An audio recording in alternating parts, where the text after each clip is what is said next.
येणाऱ्या काही दिवसात तुमची ऊर्जा कशी असेल.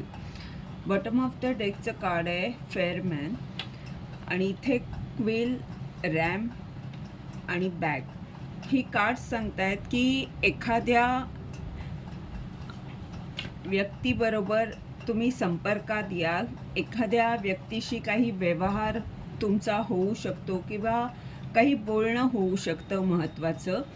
आणि त्या बाबतीत असं होईल की तुम्ही पुन्हा एकदा तुम्ही जे काही सुरुवातीला शिकलेले आहात, जे काही बेसिक नॉलेज तुम्ही घेतलेलं आहे त्याबाबत पुन्हा एकदा विचार कराल, अभ्यास कराल, त्याचं वाचन कराल.